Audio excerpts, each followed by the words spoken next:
से छोड़ दे उसको कोई बचा नहीं पाएगा, मतलब कि वो सदा सदा के लिए डूब जाएगा। तो प्रभु जिस प्रकार से आज आपने इस पत्थर को छोड़ा है, तो ये आपके नाम पर अभी तक तैर जाता, लेकिन इस पर आपका नाम भी लिखा था और इस पत्थर ने आपको स्पर्श कर लिया था और आपने इस पत्थर को स्पर्श किया, तब तक तो ये अपने आप को बड़ा भाग्यशाली मानता रहा। लेकिन जैसे ही आपने इसे अपने हाथ से छोड़ दिया, ये लज्जा, शर्म और अपनी आत्मसम्मान के कारण डूब गया कि जिसे आप छोड़ोगे उसे कोई भी कभी उठा नहीं पाएगा। तो हे राम, आप मेरी बाह पकड़ करके रखो जिससे मैं कभी डूब ना पाऊं। ये काव्य हमें इस चीज की सीख देता है कि परमात्मा से मिलने का तो प्रयास अवश्य करो, लेकिन उन्हें छोड़ने का कभी नहीं करना चाहिए जैसे तुम दरबार वाले करते हो। आ तो बड़ी तेजी में जाते हो, लेकिन जब 2-4 माह आ जाते हैं, माता रानी कोई काम नहीं हो रहा, तो दैया कि मैंने तेरा ठेका तोड़ ही दिया है, दरबार चला रही हूँ। सभी आएंगे, सभी जाएंगे, द्वार खुला है। वो भी आएंगे जिनको देवी पर विश्वास नहीं है, वो भी आएंगे जो केवल देखने आएंगे कि देखें क्या होता है इनके दरबार में। तो स्वागत है आपका, बिल्कुल आइए, देखिए कैसे क्या होता है दरबार में। ना मैं खेलती हूँ, ना किसी को खेलने देती हूँ, ये होता है मेरे दरबार में। कितने लोग आते हैं ना जाने दरबार में, जो यहाँ बैठ करके कहते हैं माता रानी हमारी माँ के ऊपर ऐसी बाधा है, माता रानी हमारे भैया के ऊपर काली माता आती है, माता रानी हमारी बहन के ऊपर पीली माता आती है। अरे जब किसी के ऊपर भगवान परशुराम आए तो मुझे मिलवा देना। सारे देवता मिल लिए, भगवान परशुराम नहीं मिल रहे अभी तक। किसी के ऊपर भगवान परशुराम आए तो बता देना, कुल्हाड़ी मैं दे दूंगी उनके हाथ में। फिर जिसके ऊपर परशुराम आए भाई की मुड़िया काट डाले। ज्यादा इनके ऊपर देवता आने वाले बन रहे हो तो ध्यान रखना, देवताओं का तेज सहने से नहीं सह मिलेगा। आप लोगों ने देवताओं को समझ क्या लिया है, चुटकी भर रेत। अरे अगर उनके चरणों की चुटकी भर रेत भी मिल जाए तो व्यक्ति धनवान हो जाएगा। तो अभी जैसे कि यहाँ जितेंद्र भजन बजा रहे थे, वो था नहीं कि राम तेरे चरणों की धूली धन दौलत से महंगी है। तो ये सत्य है, उनकी चरण रज माथे पर ही हमारे विराजमान हो सकती है। आप लोगों ने कथा सुनी होगी कि भगवान राम जब श्रीलंका जा रहे थे तो उन्हें माता की दुर्गा की पूजा करनी थी ना। तो उन्होंने हनुमान से कहा, हनुमान नीलकमल चाहिए 108। कितने? 108 नीलकमल चाहिए। हनुमान बोले, जी प्रभु जी अभी लेकर के आ रहा हूँ। हनुमान गए, श्री राम जी के चरणों में माथा टेका और उड़ करके नदी सरोवर के पास पहुंचे और जाकर के बोले, जैसे ही उन्होंने नीलकमल को हाथ लगाया तो हाथ लगाने पहले बोले, मुझे क्षमा करना, ये प्रभु राम के कार्य में प्रयोग करने हैं, मुझे चाहिए। सोई जैसे ही उन्होंने नीलकमल को हाथ लगाया, वैसे ही सरोवर में से एक देवता प्रकट हो गए। बोले, ए वानर कौन हो तुम, और मेरी आज्ञा के बिना ये नीलकमल पुष्प कैसे तोड़ रहे हो तुम? तो बोले, क्षमा करे प्रभु, मैंने आज्ञा ली थी सरोवर से। बोले, सरोवर से नहीं, मुझसे आज्ञा लेनी चाहिए तुम्हें। बोले, जी प्रभु जी, क्या आदेश है आपका? बोले, कहाँ से आए हो? तो हनुमान अपना परिचय देते हैं, मैं शिरोमणि राम भक्त हनुमान, ऐसे ऐसे स्थान से, इस स्थान से ये कार्य के लिए ये सीता हरण की चर्चा सुना करके आगे जा रहे हैं। तो भगवान वहीं पर देखते हैं कि हनुमान भी वहां बैठे हुए हैं और जो सरोवर का देवता है वो तुरंत के तुरंत अपना सिर झुका लेता है कि धन्य हो तुम भगवान सत्यनारायण के अवतारी श्री राम के चरण रज लेकर के आए हो। तो वो कहते हैं, ऐसा है, मुझे भगवान राम के दर्शन कराओ। हनुमान कहते हैं, ये तो असंभव है, वो यहाँ से बहुत दूर है, मैं तो यहाँ पर वायु गति से उड़ करके आया हूँ। वो कहते हैं, मुझे नहीं पता, ये तुम्हें नीलकमल तभी मिलेंगे जब तुम मुझे श्री राम के दर्शन कराओगे। अब हद हो गई। राम कहते हैं कि हमारा भक्त आता होगा, हमारे भक्त हमारे प्रिय आत्मंजस कराएगा।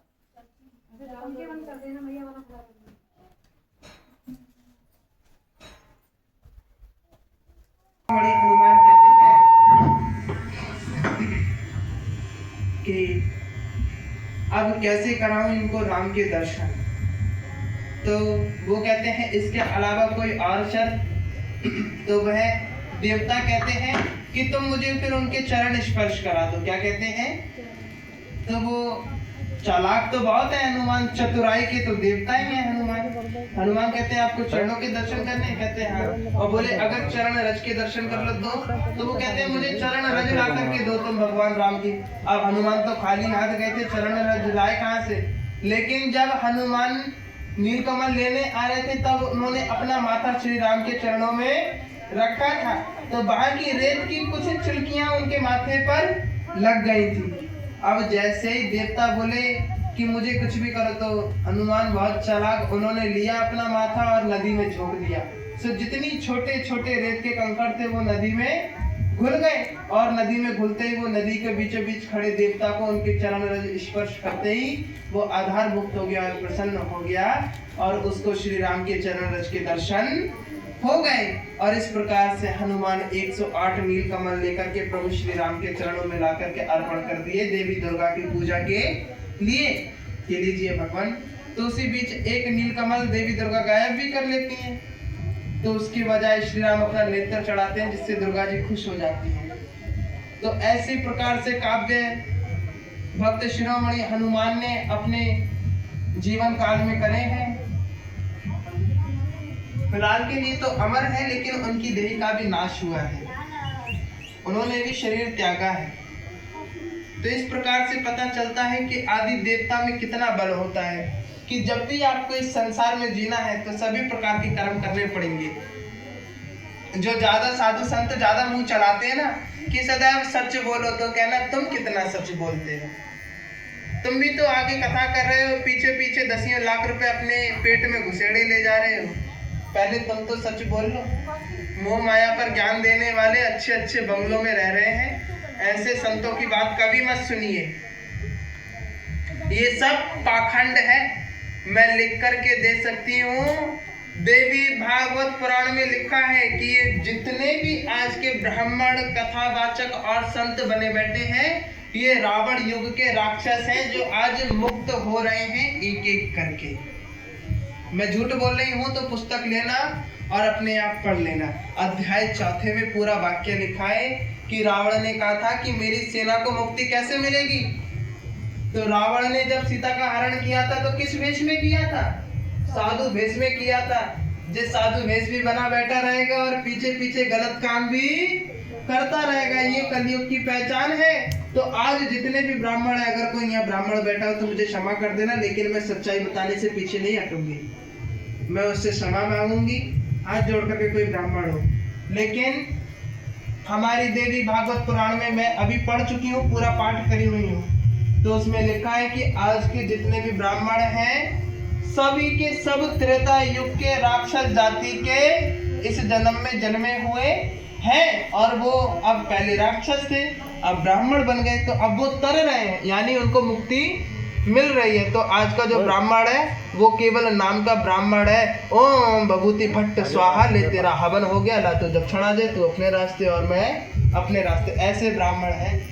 कोई भी सच्चा नहीं है, मैं लिख करके दे सकती हूँ, चाहे वो काशी विश्वनाथ का पंडित हो, चाहे वो वैष्णो देवी का पंडित हो, और चाहे वो अमरनाथ का पंडित हो, चाहे वो केदारनाथ का पंडित हो, सारे के सारे लुटेरे हैं, थे और रहेंगे। मैं ये खासकर यहाँ से सच्चाई प्रति रूप में कह रही हूँ।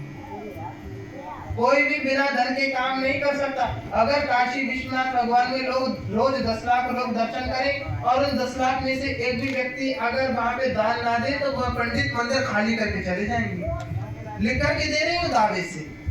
अगर वहां 10 लाख व्यक्ति रोज दर्शन करे और मनाही हो जाए कि 1 रुपए का दान ना चढ़े और केवल फूल पुष्प चढ़ते रहे, तो वो मंदिर में से जितने भी पंडित हैं जो आज बड़े चर्चा में है कि ये काशी विश्वनाथ के पंडित है, सब झोला ले लेकर के भागेंगे कि कोई दूसरा मंदिर ढूंढो जहाँ लाखों का दान आता हो। लिख करके दे रहे हैं। ये जितने पंडित हैं सब धन के माध्यम के हैं, सबको रुपया चाहिए, पैसा चाहिए।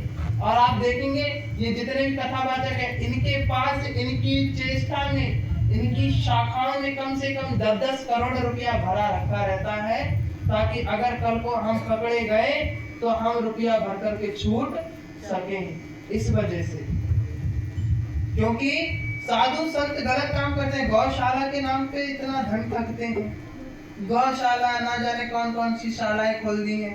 गौशाला का मान्य आप समझते हैं, गौ कौन है? गाय हमारी मान सम्मान है।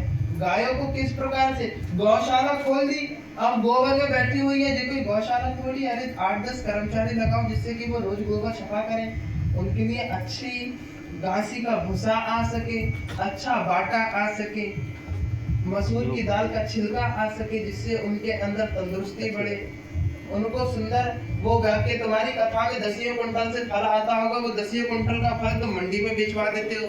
वो मंडी में बेचने से अच्छा वो ताजा फल ला करके तुम अपनी गौशाला में डाल दो, तुम्हारे पशुओं को भी उस कथा का प्रसाद मिलेगा। नहीं, दुई संख्या का काम सबको करना है, वरना बदनाम हो जाएंगे कि हाय गौओं को इतना सुंदर फल खिला दिया।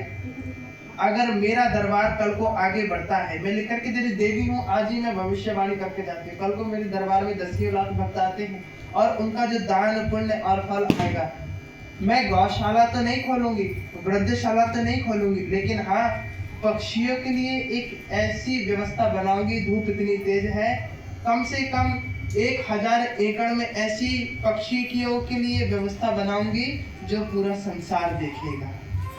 उनके लिए कार्य करवाऊंगी, पक्षियों के लिए। गौ आदि समाज के लिए सब करते हैं, लेकिन हमारे पक्षियों के लिए कोई नहीं करता। मैं पक्षियों के प्रति करूंगी सारे कार्य। अगर कल को मेरे दरबार में धन दान आता है, और मैं करके दिखाऊंगी, इस बात का मैं वचन देती हूँ।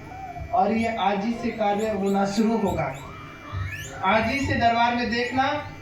अब दरबार में इस कदर भक्त आएंगे, यहाँ बैठाने की जगह नहीं रहेगी। ये मैं भविष्यवाणी आज करके जा रही हूँ,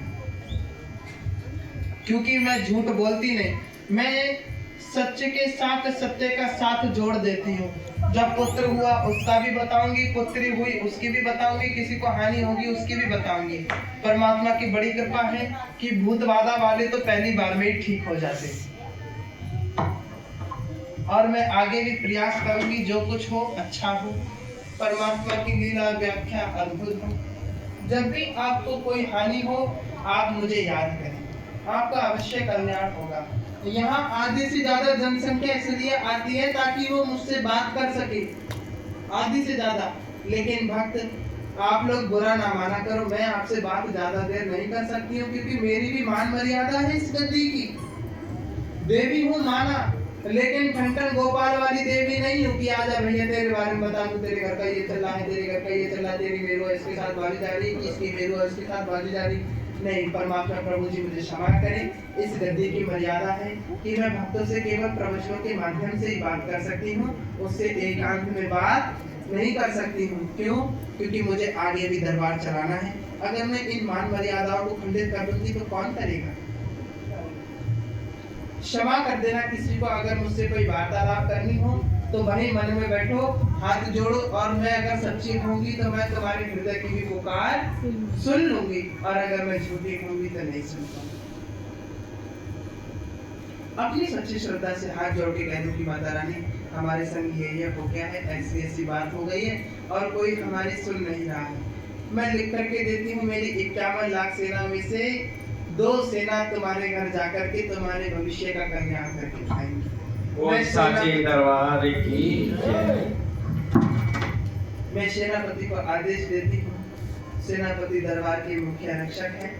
मैं सेनापति से आदेश दूंगी कि आप कभी दरबार ना छोड़े, और सेनापति अपनी 51 लाख सेना में से आज जितने भी दरबारवासी बैठे हैं, 4-4 सेनापति प्रति व्यक्ति के घर पर जाए। ये मेरा आदेश है, आदेश है, आदेश है, जिससे कि हर व्यक्ति का कल्याण हो सके और हर मनुष्य की मनोकामना पूरी हो सके।